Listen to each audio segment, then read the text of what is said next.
Awesome. Hi, everybody. It's Donna Reed. I live in Tucson, Arizona, and I traveled in 1976 and up with people. And most of you know that by now. Although some people haven't watched many of these, no names specifically. Today, I am chatting with Giselle. And Giselle, I'm going to let you tell everybody your name because I'm looking at what you have, but you hyphenate your name? You use two names? Hi, I'm Giselle, and my last names are Kuri Carrasco. So I use both my dad's last name and my mom's last name. Although sometimes for short, I just use the first one, which is Kuri. That's Okay. what you see on the screen. Yeah. Yeah. I was like, okay, I think there's more to it than that. Yeah, So yeah, yeah, yeah. It's a that long one too, with a rolling R for the non-native Kuri Spanish speaker. Carrasco. Yeah, that's very good. Yeah, yeah. So did you I know that a lot of times moms' names are used in Mexico. Is it normal to use both that and mom's? Is it common to use one? Both your father's and your mother's last name. Is that normal? Yes. Okay. Okay. Yeah, That we is the most common. Some people even inherit, for example, if they have a parent that has a last name that's hyphenated, then they have that one and another one. So there's people with three, or if it's two hyphens, it would be four. So we can have very long names for sure. I'm so from Mexico. Have we said that? so much stuff. Yeah, we did. So I have to tell you a story and then I'll get tell you the rest of we'll get back to the rest of the questions. My pen pal from India visited and she remembered my brother's names. My brother's names are Dan, Ken, and Eric. Easy names. Her brothers have names that have like 14 letters. I go, and I just found it. I had actually texted him to myself, and I'm like, the only way I will ever remember those Indian names is to look them up. I'm like, I mean, there's so much. there is so much, but I think that there's also so much value in actually Oh yeah. doing the effort of learning them, because I think we had a castmate, for example, in our cast that asked us so many times to pronounce her name right, and Mm, still some of us really struggled with it. And we were kind of like, yeah, joking about it, and kind of like, yeah, I mean, we're trying. But I think that when it comes to me, I do appreciate when people do the effort of pronouncing my name because it makes me feel welcome, you right. know? Right. No, I get that.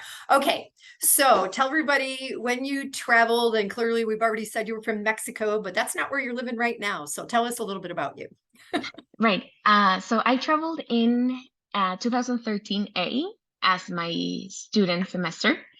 I just did 6 months. And then after those 6 months, I started working as a PR. So I did a year and a half as staff on PR. And then I did a staging later on. Okay. And now I live in Washington, D.C. That's right. So I was trying to remember when I met you, and I couldn't remember if it was on the road with Caleb, like when I went to Worcester's and I and some others, we came down to Magdalena. But I don't know, I'd seen a Mhm. couple of shows. I couldn't remember. And then I'm like, I don't, because like everybody, I can't remember who I met where or when. So I think I indicated to you that, I've done a lot of interviews and a lot of times it's my generation and above, and we're not we're not getting as much with the kids. And I call you a kid, you could be 40 and I'd probably call you a kid. But I think it's important that we find out a little bit about you. And some of the questions that I have asked, I try to ask everyone, and I haven't done as much of this, is where did you see a show, Giselle? Did you see a show in Mexico, or what got you inspired to join up with people when you did? I actually applied before watching the show. So the cast, I think it was 2011, went to my high school, Okay. and we had sessions in our classrooms. And I remember my friends from Mexico texting me like, "Hey, these people that came in are very much like you." And I'm like, "Aren't they?" What does that mean? Yeah. But at the same time, it made me very happy because I like immediately connected with people that wanted to understand different perspectives. We were talking about our global footprint, so it touched kind of like my desires of being volunteering and creating change. And I think that for me, I was clear that I wanted an experience like that. And then when I saw the show, I was like, yes, I'm in. That's perfect. I'm not a great singer. I'm not the best dancer, but I didn't join because of the music. So a lot of, I think the generational divide that you were pointing at before, I think it has to do with the fact that we had very different experiences somehow, Mhm. but also we have similar, like we have similarities, but also it's It's all the same, but all generation different. wise. Yeah, yeah, I don't know. Yeah. It's differences. What town are you from in Mexico? I grew up in a town called Metepec, which is about 45 minutes away from Mexico City. Okay. Which direction? And North, south, east, west? east, no, west. West. Okay. You have to visualize Amor, the map. wait. Santa Fe es este o oeste de la Ciudad de México. West is west. There you go. Our streets are chaotic. So unlike the US that you have like verticals or numbers and like horizontals or letters, and here in DC, for example, it's like, oh, NN14. And we're like, oh, of course, I know where in the map that is. Yeah. Yeah, That's, it's oh, not, it's crazy. Well, of course. that's funny. Yeah, you can go around in circles with 35 other cars there at the Angel in Mexico City. Yeah. All right. So you traveled, and because you traveled with my son, I have an idea of like what it was like and where you went and getting on the bus, but everybody's experiences were different. Is there anything that stands out to you from that first 6 months? If in fact, it was the volunteering piece that really kind of drew you in, was there anything that you did as a volunteer that just was really heartwarming for you? Mm, I did so many things. I mean, I think for me, it is the fact that I saw the world in a different lens.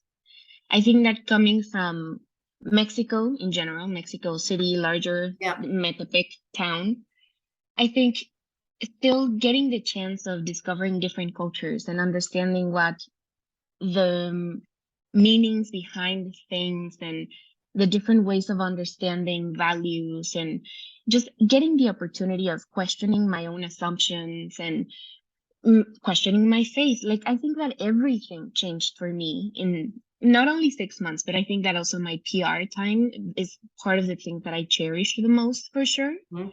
And I think that overall during that time, I got the opportunity of asking those questions, and then asking the biggest question, which was for me, how else do I want to contribute to the world if I know that there is so much to do, and I've met people that are doing wonderful things, and I've seen people welcoming others without knowing where we're coming from, and then just saying like, yeah, for sure, take my bed.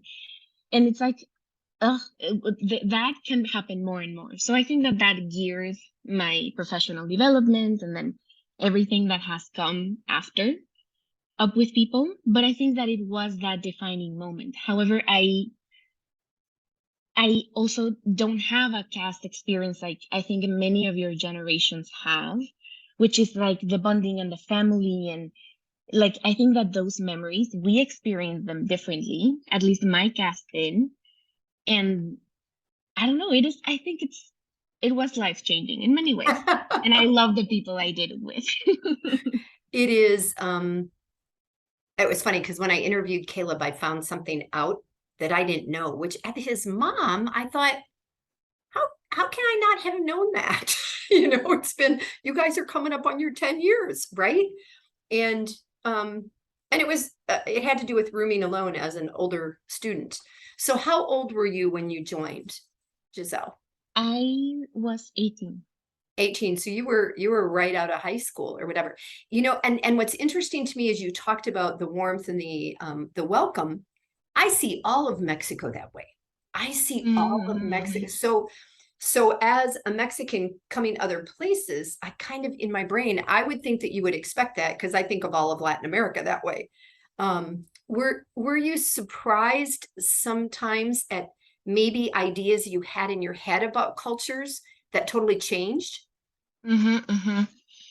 Yes. Yes, for sure. I think that it was not only stereotypes, although Mhm. sometimes. Of I course. think it's also just the fact of understanding how different signs. So, for example, this that in Mexico means yes, it doesn't mean anything anywhere else. And like seeing those kind of like codes for communication, or for example, here in DC, something I miss and I long for is that part of like what you were saying, like the warmth and the liveliness and that beauty kind of like of welcoming Yeah. of Mexico. I think here I don't feel it as much. So like Mm. I think that those things were things that I got to experience because we were in places, we were in people's homes for longer. We would spend Yeah. 6 days, like 5, 6 days with a family. Sometimes we would have a couple of days off. So I think that I cherish kind of like those little nuances of things, or like how we build our salads that is very different. And I That's don't so, know, you know? yeah, that is so funny to just hear that little thing. You're right about the time. So last night we had a gathering at Phil and Leanne Oysters, and there was about 30, I think, Tucson alumni there, some who I never see. And it was to meet Seema and learn a little bit about, the plan for the future for Up With People. And what you said is so fascinating to me based on having just been there last night. I couldn't tell you easily why I joined Up With People. I Mhm. except that it looked cool, which just sounds so ridiculous. And I wanted to leave my little town and things like that. But the whole service piece or just wanting to sing piece, I don't know that any of that sticks in my head super clearly. So you and then someone else I just talked to, kind of younger generation, and talked about the giving and wanting to give and that piece, which gives me hope for the future, that there are those of you who already have felt that or sense it or see that and chose Up With People at some level because of that, because that is a component that is going to be super important in the new program.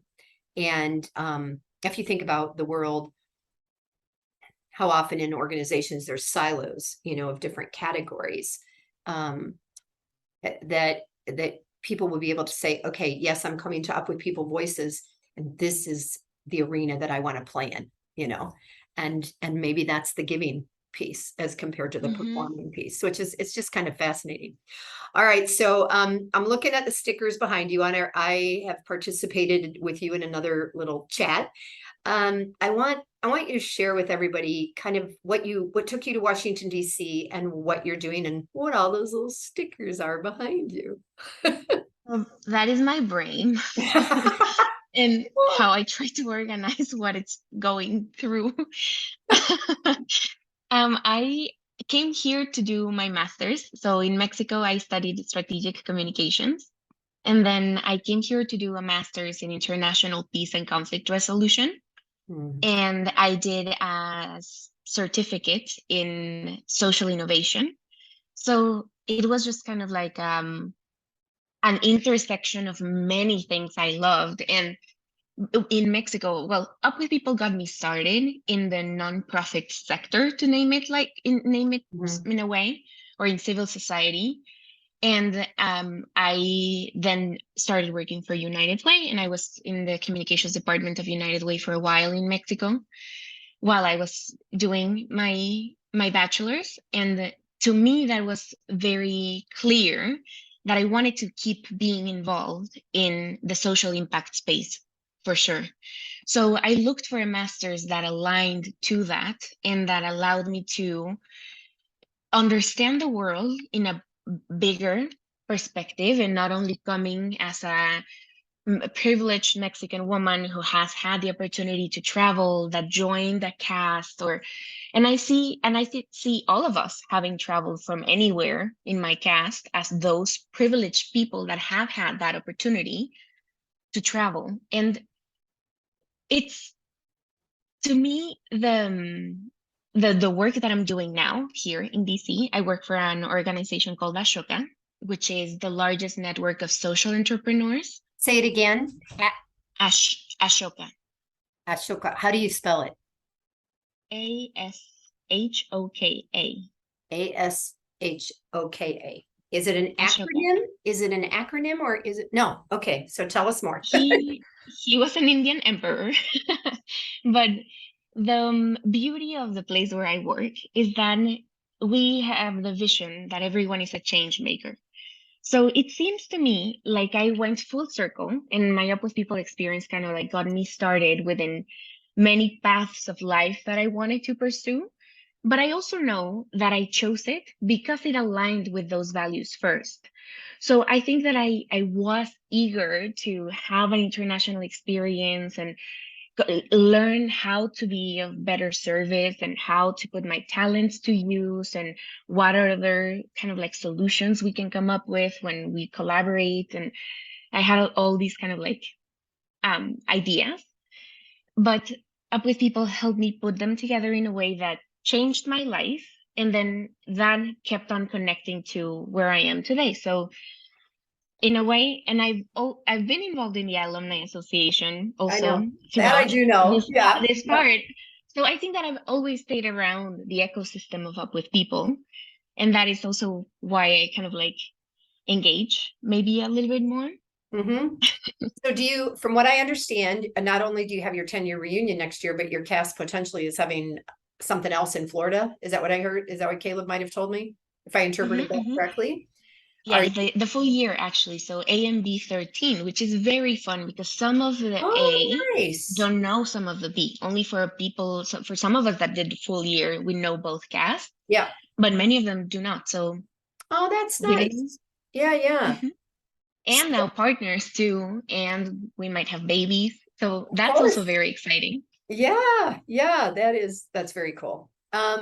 So I know I've seen you at reunions and things like that. Do you think you will be in Phoenix or Scottsdale or wherever Talking Stick Resort is in the metropolitan Phoenix area? It's like saying Mexico City. I know it's it's Yes. good. You gonna try to come? Uh, so yes, but I also think I have a wedding that week, and I might not be able to. Oh my gosh. You know Renee Rogers, Circe? Hmm. So we had this gathering last night. I was like, Renee, you need to come. We need the young people. And she's like, I have a wedding. And I'm like, what? And then I don't know if it was like a host sister. Like from isn't that cool? It gives me That chills is super to cool. think. Like, you know what? For example, now in the World Cup, I've been texting friends.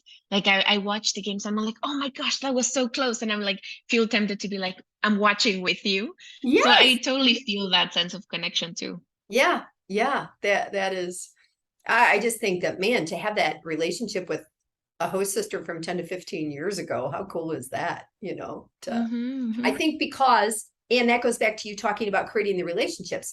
I can barely remember. I remember my host family in Mexico City because we were there 6 weeks. I remember my host family in Acapulco, that was a week. And I remember my staging hosts. But beyond that, I have to open a journal because we would go, we'd be there a day, we'd do a show, we'd do an assembly, and we'd leave. And so I remember experiences. I remember Hmm. going in a silver mine somewhere in Wyoming or Colorado or Idaho or something, Totally. but not the people. And so it is one of the pieces of the newer program, which is now 10 years old, that I think was valuable. The length of time with the families to really become part of the community and learn a little bit more about it. So tell me, And also, I think it's also something that is very different is that I think I have many friends that have host family experiences not connected to Up with People. So I ah, think that it is also now, it's also more common than it was before. And I also love that I'm able to relate to those experiences. And I had the chance to Up with People to do many places, whether many of my friends have had that opportunity in just one country. And I've had yeah. like childhood friends that do three host families. Hmm. And I'm like, oh yeah, yeah, yeah. And tell me, how did they welcome you? And what did you do? And like, I get that. And also, I think the most important part is that it changed how I host people in my home. Like Really? the way that I think so, because I think I understood, like I gathered bits and pieces from different places. Colin Shepard, for example, has a beautiful basket of toiletries in the guest bathroom with like little toiletries, like travel size, in It case you sounds like forgot his something. mother would do too. Yeah. Yeah. Of course, I'm sure Virgin does too. But the thing is, like, even those things, I think I'm like, yes, absolutely. Why shouldn't I have that in my home? So I think it altered the way that I understand being a host for something. That is fascinating because I am so casual. Um, in life. It's a part of it comes, I think, I want to say, having adult children that are that don't have children that I still spend time with. So hanging out with Caleb, hanging out with Adam, who are in their 30s, and kind of learning a little bit about that next generation. That I have a comfort with it, and I'm not a perfectionist. So whether I make the perfect egg in the morning for somebody doesn't matter to me. I still try to do special things, but I also want people to know that I don't have expectations of them. So it's interesting to say that because I do a lot of traveling, staying with hosts, and I think Up With People prepared us for that, not having an expectation of any specific thing because every home is different, right? You Hmm. you don't know like what you're getting into. So that's interesting. I love it. Of course, Colin would have. I visited Stu and Regine last summer, the 2021. I'm gonna have to go back and think, what was in that bathroom? For sure. Too funny. So is there one of the things that I've been trying to ask everybody is if there is a food experience, super great, super awful, that you had on the road that you'll never forget? Is there anything you'll never eat again? Or is there something that you had for the first time that you just dearly Mm, love? I dearly love speculoos with my whole heart. And I I always have do in my house, and I always have friends that help me. They're my personal dealers, too.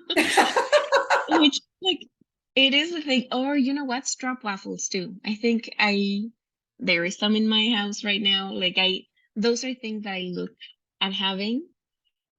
Um, Caleb likes stroopwafels too, and he doesn't even eat many sweets, so that's fun.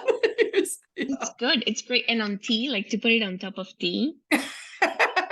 I love it. What else? I was not able, well, no, that's a lie. I did not want to try the Dutch herring, the Mm, fish, yeah, raw fish, and yep, yep. oh, I can't. That doesn't sound exciting. Yeah, I think I've had worse. So when I was younger, I did kind of like a leadership, Catholic leadership thing, Yeah. missionary work that I doubt I would do today if I think back. I mean, in that experience, I think for me that was a more challenging experience to eat because I think that in Mexico, sharing food is a big thing and it's part of who we are.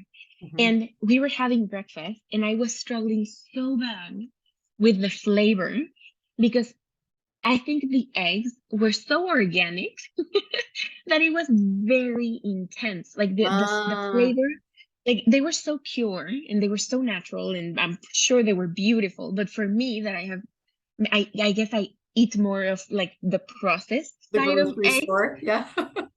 Thus, I was like trying to put a little bit in like a huge thing of bread, and it was really bad. So I ended up just switching plates with Yeah. friends. Yeah, Yeah. yeah, that was I think big too. So, all right. What about, I know that you said that maybe music wasn't what drew you there, but as you think about your show, every time we get together for reunions, there's 3 or 4 songs that we all do. And there's a piece of me that always wants to do the ones that nobody does, that wants to do the silly ones. But is there a song from your show or the year after or whatever, or before you've been to a lot of reunions that really speaks to your heart? Mm, I think home.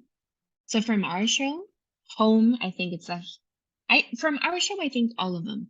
Because the thing is, I what I value is the memories I have from being on stage. So what I love when I hear whatever song is the oh my gosh, I remember we were running Like, here, or oh, that time he fell, or like those kinds of Yeah, things are like you were saying, you remember the experiences. So for me, music also connects me to that.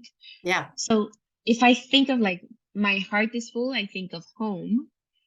I I love like that voices song. too. I love it. Yeah, yeah, Yeah. From yeah. other shows, I love Rose. I love people relive their traveling years on stage with whatever song it is they're dancing. I mean, it's I think my favorite event at reunion to watch So people. someone told me so our medley of the past was 30s, 40s, and 50s. And when somebody said, oh, remember we did the 70s, I was like, we were your past. And some of them, like by 2013, you guys did the early 2000s. Like, oh my God. Yeah.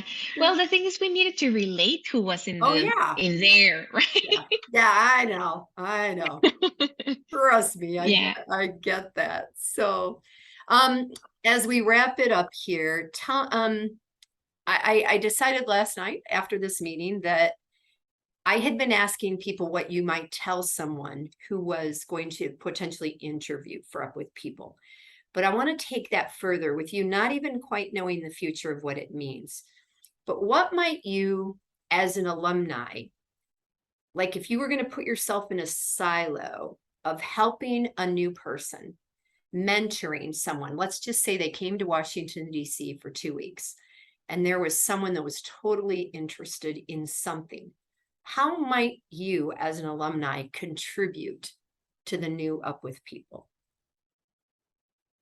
Well, I think I would need to understand the new Up With People first That's because I true. think there's many like I think my path of life has kept me kind of in the system or in the surrounding areas of Up With People because I do care about the value. I care about what it meant to me, but I think I absolutely see the power that it can have for the world when we come up with the program that fits the generation that needs it, or not even that needs it, because I don't think this generation needs it. I think it's that hits people that connect with that and that want to be Right. active and want to be getting tools, and they see Up With People as a way of doing that. Because if we build something for those change makers that have already the ideas about understanding each other and about reducing conflict and understanding polarization because people are not talking to each other in their houses and things that like that are happening all around the world. If we are actually preparing to be having those experiences, because I think that not only younger generations, but we all need to be preparing ourselves to navigate that. Yeah. I think like I see that power. That's what I'm trying to say. And I would just would need to understand how I can be of service. And I think that with the IAA, what I also see is how do we build that for alumni? How do we make sure that alumni have a space where we can grow, where we can connect, when we can find value on each other beyond the Up With People experience? Because I do think that many of us have very, very different experiences. So if we start having kind of like those other deeper meaning, Right. maybe like other experiences, and we start getting closer to one another, I think other very cool things can happen on this side of the coin as well, you know? I believe that that is all part and parcel of what they're looking for. How can we, as alumni, share? Someone last night said, and my son just got this degree or whatever and is going to look for a job in this. And, there's 30 alumni sitting in the room and you don't know who. So I think that if we work to pull all those pieces together and then combine that skill set and the power and energy we have with the new young people, I think it's going to be, I think it's going to be good. It's never going to be what I lived. It's never going to be what you lived. But the power behind it is that the message is the same, and hopefully the draw is the same. And the reason we chose to participate is the same, you know. I think on the foundations, yes, but I also think it would be I would hope it is also a very different thing because Oh, yeah. the world is not the same, and what was revolutionary in the 60s to say, oh look, we're all from different places and we look different and we're dancing on stage together. Yeah. I think it was in that moment a huge, like, altering course Right. big deal. But I Right. think that for now people are looking at TikTok and they see like someone in their bathtub in Turkey, and they're like, oh my gosh, I want to learn more about Turkey, and they can Google it. Yeah. And that is a very different relationship, and that's a very different way of understanding the world and understanding our agency Yeah. to contribute Yeah. in a way that it's not only a message. I think it's actually kind of like purpose driven, because we know we need to acknowledge the things that are happening in the world that need to be addressed, and we need to self-correct the course and Yeah. do something. So we'll see, but I'm I am excited. I'm gonna wrap it up because we only have a couple of minutes, but Giselle, I'm gonna do a messenger invite for you to chat with Seema. I think that she's really wanting to meet young people who are doing, working, inspiring. And I think that a lot of what you've said will resonate with her. So at least just maybe have a chat, For and sure. she's very open to that. And I think that that would be good. And there's a young man who's helping in Mexico with podcasts as they work towards that. So many of the things that you just mentioned are things that will be part of the new Up With People. And I say that to the Up With People alumni listening to this as a person who really has only this much knowledge about what they want to do. So please don't say Donna said, because Mhm.